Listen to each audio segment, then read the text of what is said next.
안녕하십니까. 저는 춘천 한마음교회 듬직한 주의 청년 김종화입니다. 저는 목회자 아들인데도 확실한 믿음을 갖지 못하고 방황하는 삶을 살았었는데요. 그랬던 제가 부활하신 예수님을 주인으로 믿어 방황은 끝이 나고 주인 되신 예수님을 위해 살아가는 매우 행복한 삶을 살고 있습니다. 이 시간 저는 부족하지만 저를 변화시킨 예수님을 자랑하고자 합니다. 저는 엄청난 믿음의 집안에서 태어났어요. 가족이 총 4명인데요. 아버지께서는 제가 태어나기 훨씬 전부터 목회를 하고 계시고요.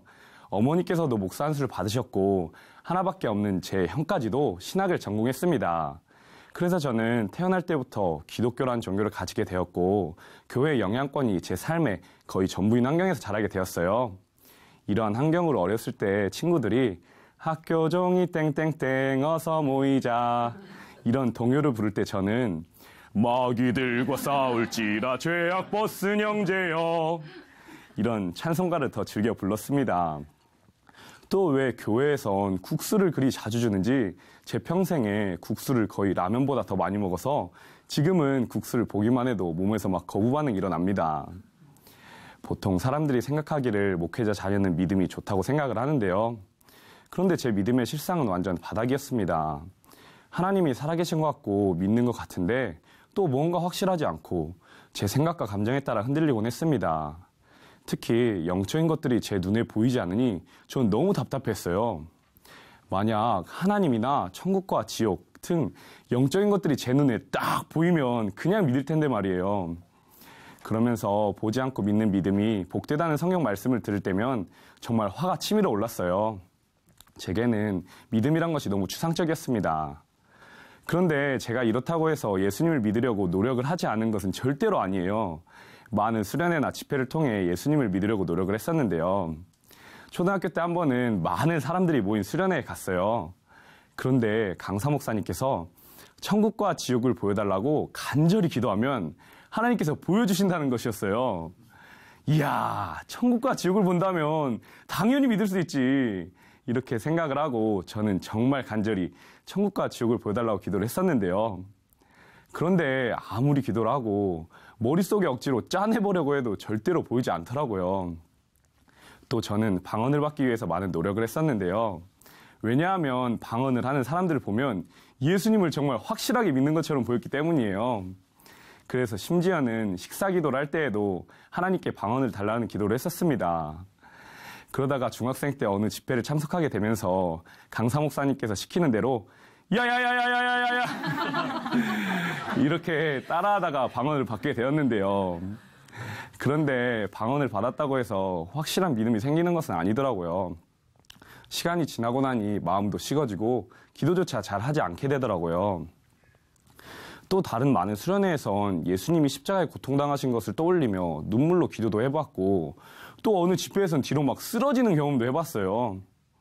그런데 이런 많은 수련회나 집회를 가도 뭔가 뜨거움은 있지만 시간이 지나면서 십자가의 사랑이 내게 느껴지지 않고 신기한 체험이 일어나지 않을 때에는 2000년 전 예수님이 십자가에 죽은 게 나랑 무슨 상관이지? 아니 누가 죽어달라 했나 뭘 어떻게 하란 건가 이런 생각을 했고 하나님이 살아계시지 않는다고 단정하기까지도 했습니다.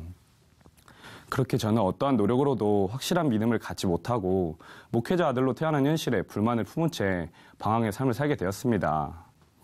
넉넉하지 않은 가정 형편에도 불만이 많았고요. 매일 있는 새벽 예배 때문에 단 한 번의 가족 여행을 가지 못했던 것에도 불만이 많았어요.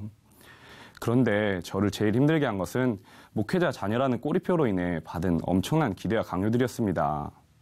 어려서부터 부모님의 강요로 교회 청소며 성가대며 중고등부 회장도 도맡아야 했고 각종 예배 때 준비 찬양을 인도하기까지 했었어요. 또 예배 때에는 무조건 1시간 일찍 나와서 맨 앞자리에서 예배를 드려야만 했습니다. 만약 이러한 것들을 어기면 아버지와 형에게 매를 맞았었어요. 어머니에게는 따발총 잔소리에 시달려야 했습니다. 하나님이 살아계신지조차도 흔들리는데 이러한 것들을 감당하려니 정말 제 삶이 너무 괴롭게 느껴졌습니다. 또 부모님께서는 삶에서도 모범이 되어야 한다고 하셨는데요. 한 번은 한참 꾸미고 놀라인데 부모님께서 머리가 길다고 목회자 자녀가 머리가 단정해야지 뭐 하는 거냐 하셨고 저는 미용실에 끌려가 머리를 짧게 깎게 되었어요. 이랬던 적이 한두 번이 아닌데 너무 화가 북받치면서 모든 것이 터져버렸어요. 아, 우리 부모님이 평범한 직장인이었으면 이럴 일이 전혀 없었을 것인데 왜 하필이면 우리 부모님이 목회자일까? 도저히 이렇게는 못 살겠다. 집을 나가버릴까? 이런 생각을 하며 벽돌로 된 교회 건물을 주먹에 파편이 박힐 때까지 쳤고요. 또 제 머리를 사정없이 때리고 가위를 들고 제 머리카락을 막 잘라버렸어요. 평소에도 짜증이 날 때마다 교회 차 유리를 발로 차서 산산조각 깨 부숴버리기도 하고 침대며 컴퓨터며 책상이며 눈에 보이는 모든 물건들을 다 부숴버리기도 했습니다. 학교 생활도 선로로 벗어난 기차 마냥 방황하며 지냈었습니다. 중학교 때에는 학교 친구들과 모임을 만들어 폭력을 행하기도 하고 많은 방황을 했고요. 고등학교 때에는 학교 폭력 사건으로 교내 봉사를 하기도 했습니다. 그래서 저는 항상 이 환경에서 벗어나고 싶다는 마음에 빨리 취직을 해서 빨리 좋은 여자를 만나서 빨리 결혼을 해서 빨리 이 집을 나가야겠다는 마음을 품고 있었어요. 그렇게 일찍 취직할 생각에 자격증 시험을 준비하고 있었는데요. 어느 날 춘천 한마음교회에서 훈련을 받고 있는 형이 겨울 수련회가 있다고 꼭 오라는 것이었어요. 그런데 저는 수련회 기간 그 다음 주에 필리핀 여행을 가기로 한 상태여서 준비를 하기 위해 가지 않겠다고 마음먹었었어요. 그런데 형의 강요로 어쩔 수 없이 끌려가게 되었습니다. 그래서 저는 수련회를 잠깐 갔다가 필리핀 여행을 떠날 계획으로 캐리어와 그 안에 여름 옷들, 카메라 등 환전까지 모든 여행 준비를 싹 해놓고 가게 되었습니다. 그래서 수련회에는 전혀 관심이 없었고 목사님의 말씀도 전혀 귀에 들리지 않았습니다. 그렇게 시간은 흐르고 셋째 날이었어요.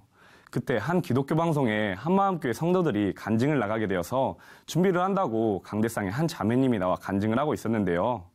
그 자매님은 목회자 딸인데 저처럼 증거 없이 강요받은 신앙으로 안티 기독교가 돼버렸다고 하셨는데요. 그런데 이거 완전 제 얘기인 거예요. 아, 목회자 자녀로서 겪었던 괴리감들이 나만 겪는 것이 아니었구나 이런 생각이 들었고 왠지 저의 마음을 알아주는 것 같았어요. 그래서 저도 그 자매님처럼 변화되고 싶다는 생각을 하게 되었습니다. 그리고 수련회 기간 동안 교회 훈련관에서 생활하게 되었는데요. 저와 비슷한 또래 청년들이 말씀을 나누는데 저는 이런 청년들을 어디서도 본 적이 없었어요. 이건 뭐 노인네도 아니고 20대 청년들이 인생이 짧다면서 주먹을 불끈 쥐고 짧은 인생 표대령에서 전진하자 하고 막 생명을 걸고 진리를 위해서 달려가자 막 이런 말들 하는데 아니 이건 뭔가 여긴 어디이고 이들은 누구인가. 이 청년들의 열정적이고 진실된 모습 속에 쏙 빨려들어가게 되었고 저도 그 확신에 찬 청년들처럼 되고 싶다는 생각을 하게 되었습니다. 그런데 이제 수련회는 끝나가고 필리핀 여행 날짜는 가까워졌는데요. 지금 만약 필리핀 여행을 가게 되면 여전히 제 삶의 괴리감으로 힘들어하며 살 것 같아 저는 필리핀 여행을 과감히 포기하고 교회 훈련관에서 훈련을 받기로 결심했습니다.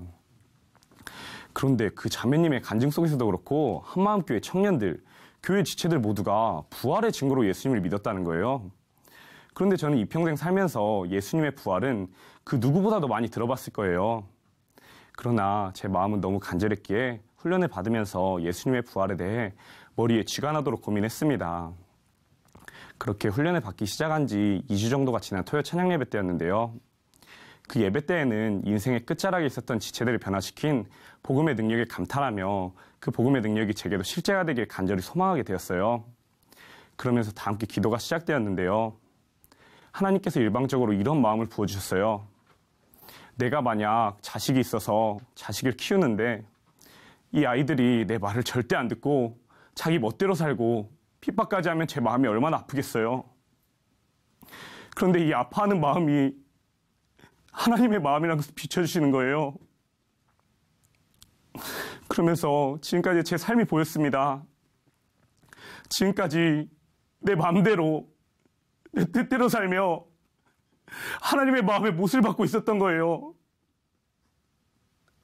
정말 어찌할 바를 모르겠더라고요. 계속해서 한없는 통곡과 탄식만 나왔습니다. 하나님 아버지의 마음이 얼마나 아프셨을까? 얼마나 아프셨을까? 얼마나 아프셨을까? 모든 만물의 주인 되신 하나님께서 나를 만드시고 나와 소통하시고 사랑의 관계를 갖기 원하셨는데 그동안 얼마나 아파하셨을까? 지금까지 하나님의 마음을 난도질하며 발로 짓밟고 있었던 거예요. 탄식하며 계속 기도를 하는데요. 예수님의 부활이 선명히 비춰지면서 감당할 수 없는 하나님의 사랑이 밀려왔어요. 예수님께서 부활하셔서 하나님이란 것이 이전에 알고 있던 수준이 아니라 마음속에 실제적 사건으로 믿어지는 거예요. 이 세상 그 누구도 보일 수 없는 표적, 부활의 증거로서 2000년 전 이 땅에 오신 예수님이 하나님이란 것이 선명히 보이는 거예요. 그리고 독생자 예수님을 이 땅에 보내신 하나님의 마음이 보이면서 처절한 회개가 나왔습니다. 하나님께서는 나 때문에 찢어지게 아파하시면서도 나를 사랑하셔서 내 죄를 사하시려고 독생자 예수님을 이 땅에 보내주신 것이었어요. 하나님을 버린 마귀 같은 죄, 죽어야 마땅한 죄를 짓는데도 불구하고 하나님께서는 십자가에 예수님을 죽이시고 다시 살리심으로써 저의 모든 죄를 용서해 주신 것이었어요. 구약시대 때에 죄를 지었을 때 동물을 잡아 직접 칼로 찔러 죽인 것처럼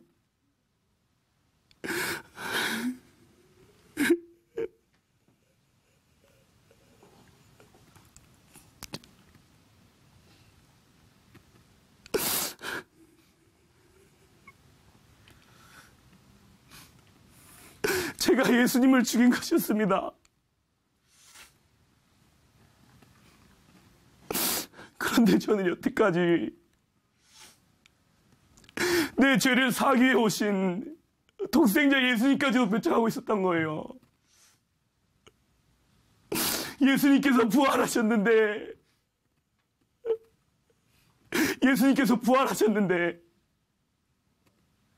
예수님께서 부활의 확실한 증거를 주셔서 내가 너의 참 하나님이다, 내가 너의 참 주인이다 확증시켜 주셨는데 제가 예수님을 믿지 않았습니다.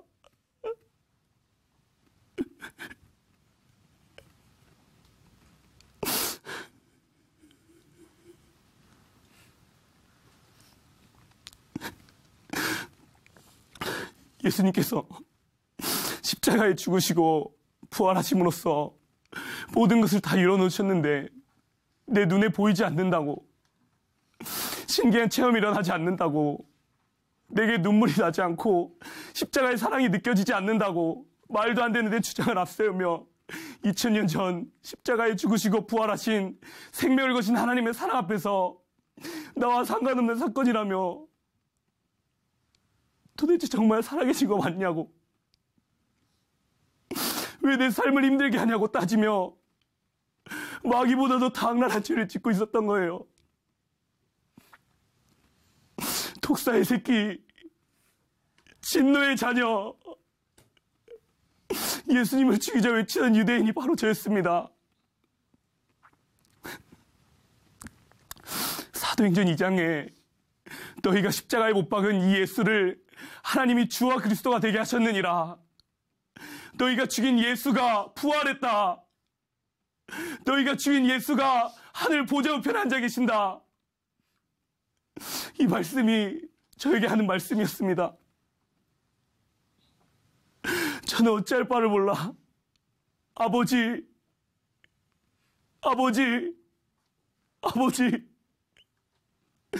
그 이름을 수없이 불러대며 통곡했습니다. 그리고 하나님께 고백했습니다. 하나님, 이제는 절대 주님 곁을 떠나 살지 않겠습니다. 오직 주님을 위해 살아가겠습니다. 예수님만이 나의 주인이시며 나의 하나님이십니다. 영원한 사랑, 하나님 품 안에 거하게 하시려고 십자가에 죽으시고 부활의 증거를 보여주신 주님, 정말 온 마음 다해 사랑합니다. 이 악랄한 죄인이 감히 주님을 사랑합니다.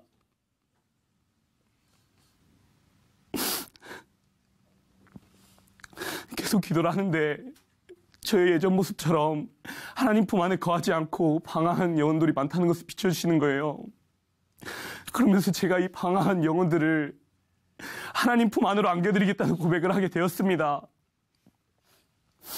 감격의 예배를 모두 마치고 훈련관에 들어와서도 내가 어떠한 죄를 지었는지, 어떠한 사랑을 받았는지 이 마음들이 마음속에서 가시질 않아 형제들 앞에서 눈물로 그 마음들을 나눴습니다.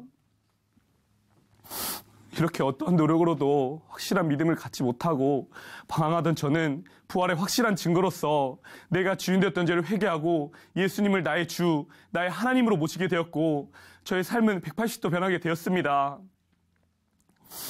목회자 자녀로서 겪었던 괴로움은 싹 사라지고 방황의 삶도 끝이 났어요.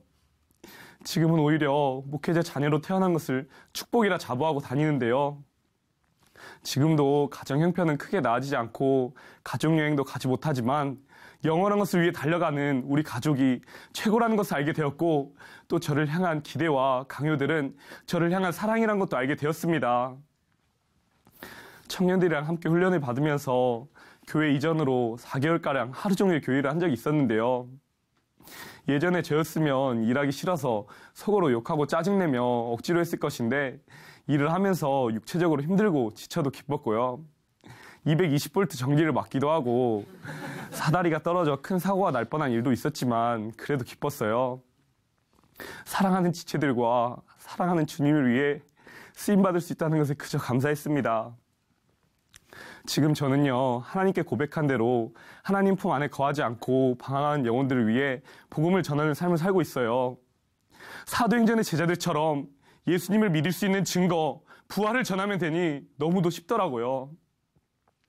택시, 버스, 지하철, 대학교 캠퍼스, 아파트 등 가는 곳마다 복음을 전하는 주님께서 주신 사명을 감당하고 있습니다. 전도를 하면서 전도하지 말라고 때리기세로 달래는 사람도 있었고요. 어린 청년이 멋지다며 아이스크림을 사 먹으라고 10,000원짜리 한 장을 주신 분도 있었어요. 그리고 특히 하나님께서는 저처럼 목회자 자녀나 모태신앙인데도 확실한 믿음을 갖지 못하고 방황한 영혼들에 대한 뜨거운 마음을 부어주세요. 저와 비슷한 면이 많은 한 친구가 있는데요. 이 친구는 목회자 아들인데도 확신이 없어 세상 친구들과 똑같이 놀며 방황하던 친구예요. 그런데 어느 날 제가 이 친구를 위해 눈물로 기도하며 부활의 복음을 전했어요. 그리고 춘천 닭갈비를 사주겠다 하고 춘천에 꼭 한번 오라고 했는데요. 이 친구가 6시간이나 되는 거리인데도 온 거예요. 그래서 한마음교회 훈련관에 들어오게 되어 약 7개월가량 같이 훈련을 받으면서 나를 위해 죽으시고 나를 위해 부활하셨기 때문에 나는 이분을 위해 이분이 원하시는 삶을 살겠다고 고백하는 놀라운 복음의 사명자가 되었습니다. 하나님을 버린 죄로 죽어야 마땅한 저에게 영원한 생명을 주시고 하나님의 꿈을 이뤄드릴 사명자로 불러주신 주님 정말 사랑합니다. 이 하나님의 꿈을 위해서라면 순교의 잔이 내게 온다 하더라도 이미 영원한 생명을 얻은 존재이기에 마땅히 감당할 것입니다. 감사합니다.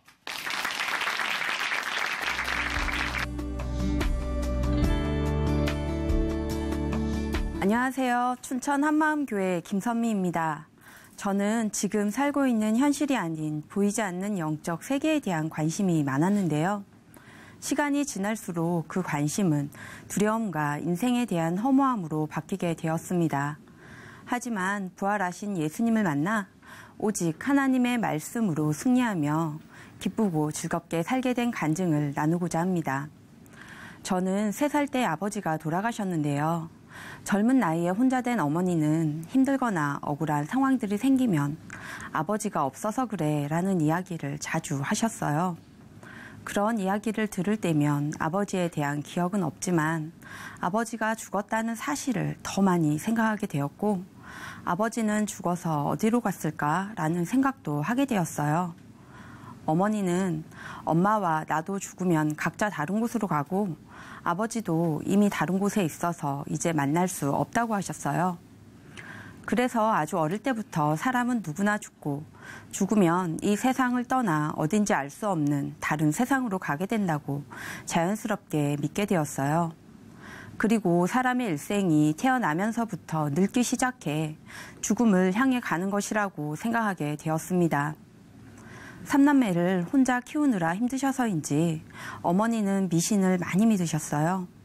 매일 아침 뒤뜰 큰 나무 아래에 깨끗한 물을 떠놓고 가족들의 안위를 빌었고 1년에 한 번씩 귀신 노는 날이라 불리는 날에는 우리 집에 귀신이 오지 못하게 사람이 드나드는 길목에 불을 피워놓으셨어요. 그런 모습을 보며 저는 귀신은 길로 걸어오지 않고 하늘에서 내려오지 않을까 생각했어요. 그리고 귀신이 신고 간다며 신발들을 모두 뒤집어 놓으셨어요. 당연히 제사도 지냈는데요. 어린 저는 어머니를 따라 제사상 앞에서 소원을 빌기도 하고 마음을 드리며 그런 삶을 당연한 듯 받아들였습니다. 저는 어릴 때부터 여기저기 아픈 곳이 많았는데요. 어느 날 큰아버지가 오셔서 집안 마당에 있던 복숭아 나무에 손잡이가 대나무로 된 하얀 먼지털개 같은 것을 묶어놓고 그것이 흔들리기 시작하자 얼른 대나무 입구를 막았어요. 저는 그 모습을 방 안에서 모두 지켜보았는데요. 어머니에게 큰아버지가 뭐 하시는 거야? 라고 물으니 병주는 귀신이 들어가서 나오지 못하게 가둔 거라고 하셨어요. 그 얘기를 들으니 저를 위해 해주신 것 같아 왠지 기분이 좋고 그 후로는 몸도 덜 아픈 것 같다고 생각하게 되었어요. 어느 날은 밤에 잠을 자려고 하는데 제 주변이 시끄러운 거예요. 늦은 시간이라 밖에서 나는 소리는 아닌데 새 소리 같은 소리가 나더라고요.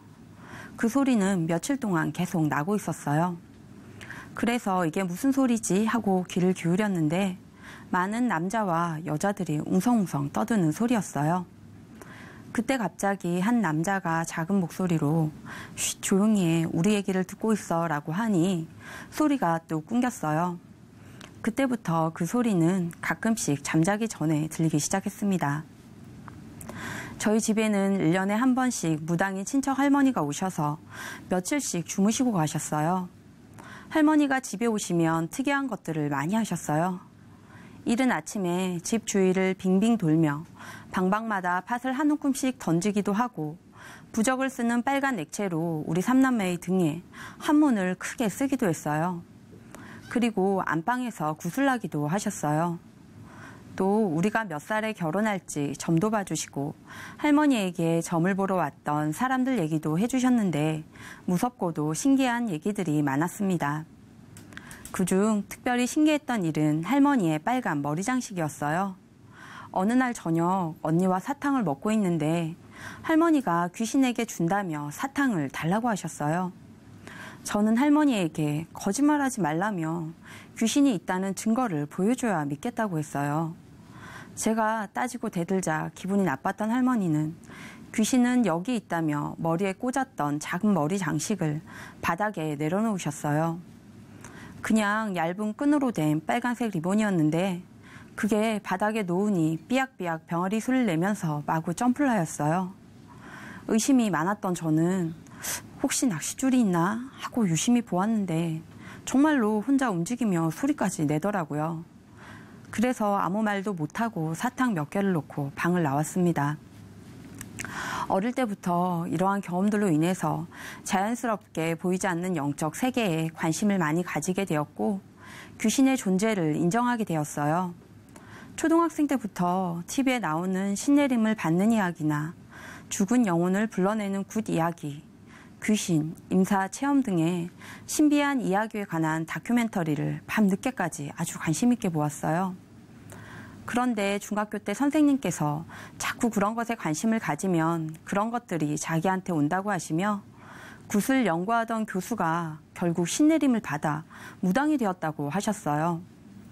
그 얘기를 들은 후로는 저에게도 그런 일이 닥칠지 모른다는 생각에 관심을 끊으려고 했지만 저도 모르게 자꾸만 찾아보게 되었습니다.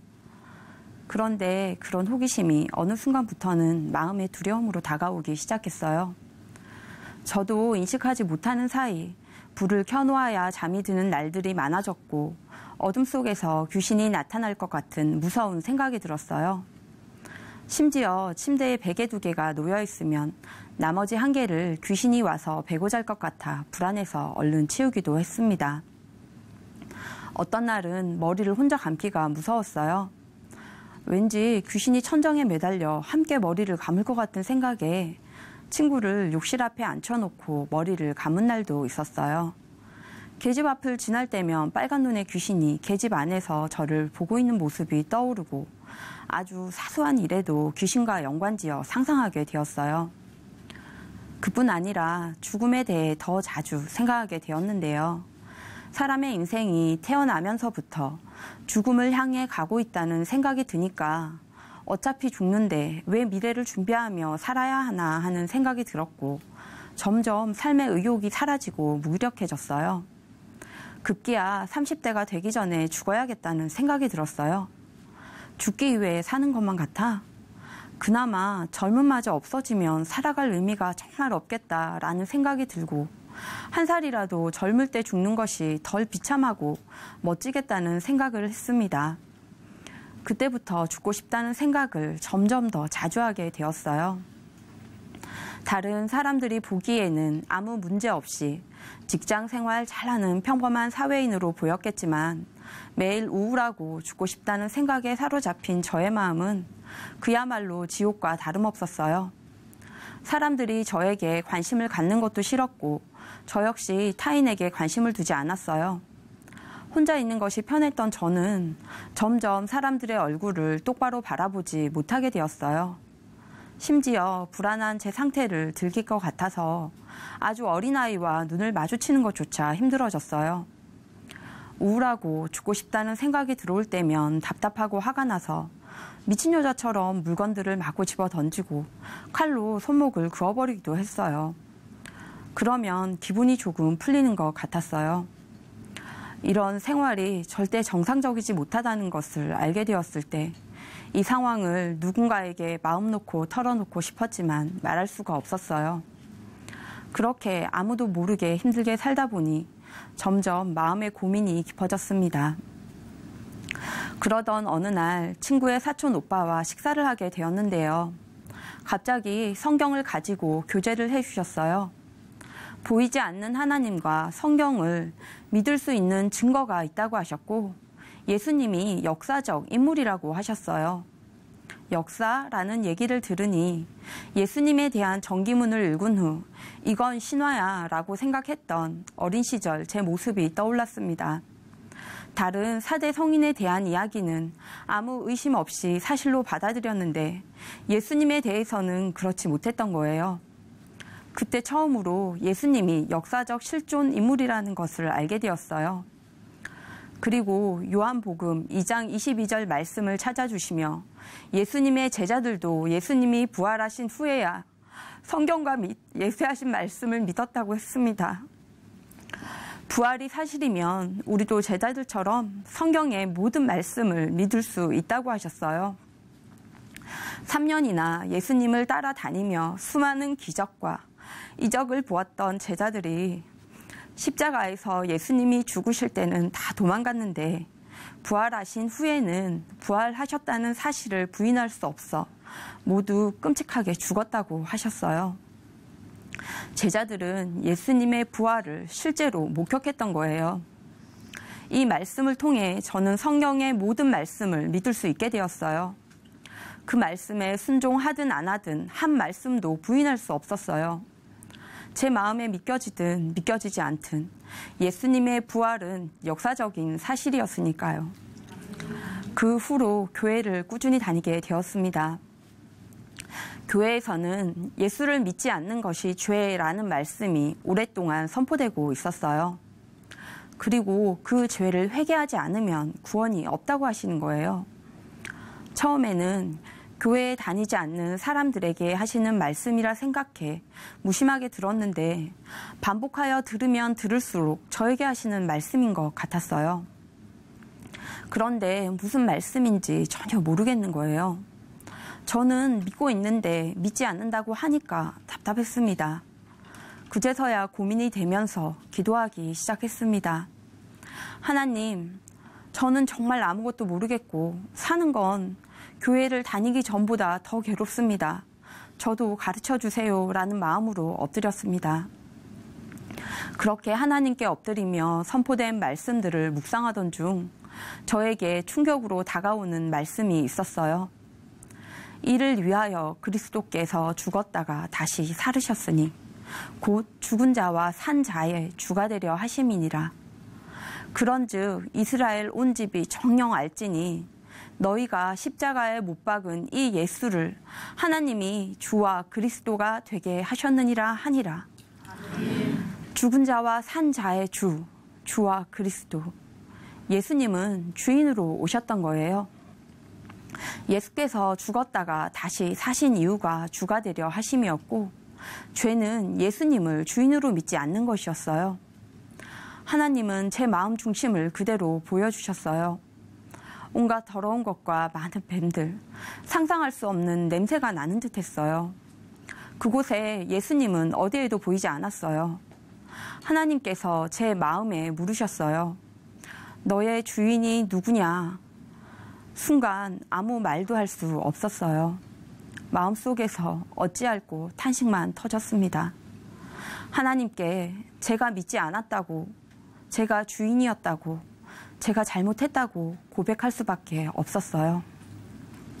저는 부활이라는 역사적 사건을 통해 성경을 인정하고 예수님이 내 죄 때문에 죽었다는 사실, 사건을 믿은 것이지 부활하신 예수님을 단 한 번도 마음의 주인으로 믿은 적은 없었던 거예요.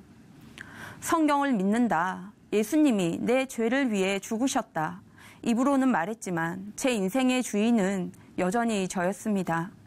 내가 주인이니까 내 느낌과 생각대로 마음대로 살았어요. 예수님은 저에게 천국행 티켓과 같은 고마운 존재일 뿐 실제 제 삶과는 아무 상관없는 분이었어요. 그제서야 처음으로 예수님을 믿지 않는 죄를 회개하고 예수님을 제 마음의 인생의 주인으로 영접하게 되었습니다. 아멘. 예수님을 주인으로 영접하니 요한복음에 영접하는 자, 곧 그 이름을 믿는 자들에게는 하나님의 자녀가 되는 권세를 주셨으니 라는 말씀이 새롭게 다가왔어요. 하나님은 저를 자녀로 부르신 거였어요. 저는 늘 하나님은 저에게 명령을 내리시는 분으로 생각했고 성경 말씀은 지켜내야 하는 것들로 생각했어요. 그러다 보니 말씀은 또 하나의 짐이었고 하나님과의 관계는 어려웠습니다.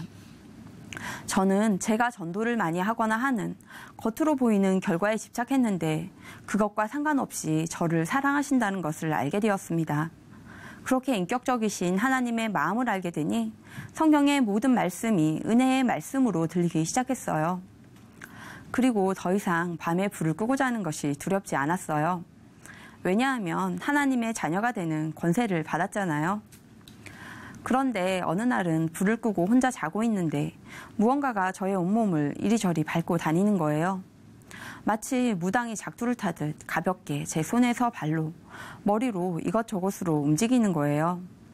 그래서 잠을 깼는데 저는 분명히 자고 있었는데 제 입은 마음대로 움직이며 기도를 하고 있었어요. 소리는 나지 않는데 성령님이 방언기도로 돕고 있다는 생각이 들었어요. 저도 마음속으로 예수의 이름으로 명하노니 떠나가라를 함께 외쳤더니 얼마 후 사라졌어요. 잠시 두려운 마음이 들기도 했지만 예수님을 주인으로 믿게 된 후 귀신은 더 이상 두려워할 대상이 아니었어요. 그리고 그동안 저를 힘들게 했던 죽고 싶다는 마음과 우울함은 제 생각이 아니라 배후 세력 마귀가 넣어준다는 것을 알게 되었어요. 그 후로는 자살 충동이나 우울함이 생길 때면 이것들 또 시작이네 라며 아예 무시하고 그대로 생각들을 끊어버리게 되었습니다. 지금은 진짜 영적 싸움은 말씀으로 마음을 먼저 지키면 된다는 것을 알게 되었어요. 날마다 말씀을 통해 이루어 주신 것들을 먼저 생각하고 마음에 새기면 여러 가지 생각들이 들어올 때 말씀으로 이길 수 있었습니다. 그리고 어린아이를 바라보는 것조차 힘들어 했던 제가 창조주의 자녀라는 것을 알게 되니까 자연스레 위축되었던 마음이 회복이 되면서 다른 사람들과 소통도 할 수 있게 되고 보통 사람들처럼 사랑하는 사람을 만나 결혼도 하게 되었어요. 하지만 가장 큰 변화는 인생에 대한 가치관의 변화였어요. 사람의 인생이 태어나는 순간부터 늙어가며 죽음으로 허망하게 끝나는 것이 아니었어요. 인생은 천국에서의 진짜 삶을 준비하는 기회이자 선물이었어요. 부활을 통해 보이지 않는 영적 세계가 진짜 존재한다는 확신이 없이는 절대로 변할 수 없었을 거예요. 지금은 새 날을 주심을 감사하는 마음으로 하루하루를 보내고 있습니다. 그동안 보이지 않는 영적 세계에 대한 막연한 두려움과 인생에 대한 허무함을 가지고 스스로 괴롭게 살았었는데요. 부활하신 예수님을 만나 진짜 영적 세계를 정확히 알게 되고 주와 은혜의 말씀으로 가볍게 승리하며 기쁘고 즐겁게 살고 있습니다. 예수님 한 분이면 충분합니다. 이제는 저처럼 영적으로 눌리고 포로된 영혼들에게 자유를 주는 아름다운 소식, 복음을 증거하는 사명자로 살겠습니다. 감사합니다.